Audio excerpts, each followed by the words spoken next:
গণ অভ্যুত্থানের পরে আসলে গণ অভ্যুত্থানের চেতনাকে ধারণ করেছে এনসিপি এবং গণ অভ্যুত্থানের চেতনাকে সামনে নিয়ে এসেছে এনসিপি। আমি আজকে প্রথম আলোর জরিপটা দেখছিলাম, আপনিও নিশ্চয়ই দেখেছেন, যেখানে 47.5% মানুষ সংস্কারে ব্যর্থতার জন্য অন্তর্বর্তী সরকারকে দায়ী করেছে। অর্থাৎ 1 নম্বরে অন্তর্বর্তী সরকার যে ব্যর্থতার জন্য কাদেরকে দায়ী মনে করে মানুষ। 1/3 মানুষ মনে করে যে ক্ষমতাচ্যুত আওয়ামী লীগ সরকারের সহযোগীরা এজন্য দায়ী।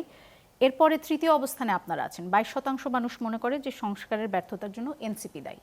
এটি আসলে কি কারণ হতে পারে বা আপনার মূল্যায়ন কি? ধন্যবাদ। আপনি প্রথমে যে বিষয়টা বললেন যে আমি কিন্তু বলি না যে এনসিপি আসলে গণঅভ্যুত্থানের চেতনার যেই কথাটা, আমি সেই প্রসঙ্গে যাই নাই। মূলত এনসিপি গণঅভ্যুত্থানের পরের যে বাস্তবতা, সেই বাস্তবতায় গণঅভ্যুত্থানের মাধ্যমে যে একটা নতুন ভাবনা তৈরি হয়েছে দেশকে নিয়ে, হ্যাঁ, সবাই দেশকে নতুনভাবে গড়ে তুলতে চাচ্ছে, বিনির্মাণ হবে, রাজনৈতিক সংস্কৃতি পরিবর্তন হবে, জনমানুষের যে পরিবর্তনটা যেটা জরিপের মাধ্যমে তারা প্রকাশ করে, সেই জায়গায় আমরা মনে করি যে আমরা আসলে গণঅভ্যুত্থানটা একটা স্টার্টিং পয়েন্ট ধারণ করতে অবশ্যই পেরেছি বলে এখানে রাজনীতি করতে এসেছি। মূল জায়গাটা হলো যে জনগণ আসলে কিভাবে এনসিপিকে দেখে। এখন এনসিপি কি সংস্কারে বাধা দিয়েছে, কিংবা এনসিপি সরকারের কোনো কর্মকাণ্ডে বাধা দিয়েছে? ব্যাপারটা হলো যে এই গণঅভ্যুত্থানকারী যে শক্তি কি শুধু এনসিপি তো না, গণঅভ্যুত্থানকারী শক্তির অংশ আপনারা আমরা সবাই মানে যারা আসলে গত যে ফেসিবাদের রিজিমকে বিভিন্নভাবে চ্যালেঞ্জ করেছে, প্রশ্ন করেছে এবং মাঠে নেমেছে।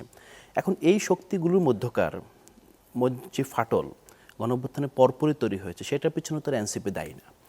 তারপর এনসিপি তৈরি হয়েছে আপনার 2025 সালের ফেব্রুয়ারি মাসের 28 তারিখ। এর পূর্বে তো এনসিপি রাজনৈতিক যে আপনার ল্যান্ডস্কেপে ছিল না।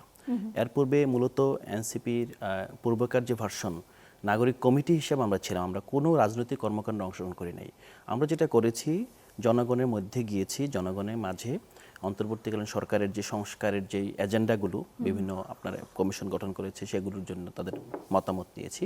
তারা কী ধরনের বাংলাদেশ দেখতে চায় সেই ধরনের মতামত আমরা নিয়েছি। পাশাপাশি আমরা জনগণকে সংগঠিত করার চেষ্টা করেছি। এখন বৈষম্যবিরোধী ছাত্র আন্দোলনের ভূমিকাটা কি ছিল? যে 153 জন যে সমন্বয়ক, এই আপনারা জনগণকে সংগঠিত করার চেষ্টা করেছেন, কিন্তু দেখা যাচ্ছে যে জনগণ সংস্কারে ব্যর্থ যাদেরকে মনে করছে তাদের মধ্যে আপনারা তৃতীয় অবস্থানে অবস্থান করছেন এবং রাজনৈতিক দলগুলোর মধ্যে প্রথম অবস্থানে আছেন। প্রথমে অন্তর্বর্তী সরকার, তারপরে আওয়ামী লীগকে দায়ী করছে তারা, এরপরে এনসিপিকে। এইটি কি আসলে মানে এটির কি কারণ হতে পারে?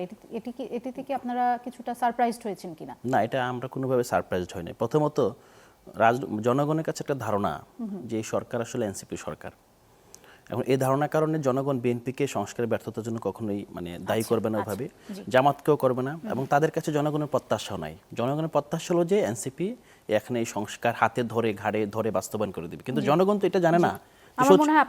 আমি একটু শেষ করে, জনগণ এটা জানে না যে সচিবালয় দখল হয়ে গিয়েছে, জনগণ এটা জানে না ব্যাংকগুলো হাত বদল হয়ে গিয়েছে, জনগণ এটা জানে না যে পুলিশের কমিশনার, পুলিশের যে আইজিপি, এগুলো বড় বড় রাজনৈতিক দল নিয়োগ দিয়েছে। জনগণ এটা জানে না যে অ্যাসিস্ট্যান্ট সিনিয়র সেক্রেটারি থেকে 1 সপ্তাহের ব্যবধানে একজন সচিব বানিয়ে এই সচিবকে আপনার মন্ত্রণালয়ে পাঠানো হয়েছে। জনগণ এটা জানে না যে রাজনৈতিক দলগুলো ওয়াসার মতো জায়গায় সরকারি প্রতিষ্ঠানগুলোর মধ্যে আপনার যে রাজনৈতিক দল, বড় বড় রাজনৈতিক দল, তারা তাদের শ্রমিক সংগঠনের প্রতিষ্ঠানগুলো দখল করেছে।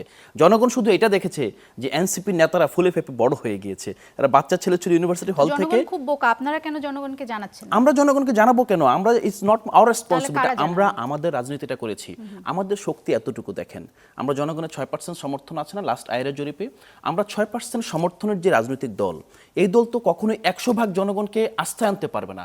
যারা আস্থায় আনতে পারবে, যারা মনে করছে তারা সরকার গঠন করবে 50% মানুষের সমর্থন নিয়ে, তারা যদি মনে করে যে 6% জনগণকে কোনোভাবে ভিলিফাই করবে, তাহলে তো আমাদের পক্ষে কিছু করে না। আমরা শুধু পারি সঠিক রাজনীতিটা করে সামনের দিকে এগিয়ে যেতে। সময় জবাব দেবে যে এনসিপি কি রাজনীতি করবে।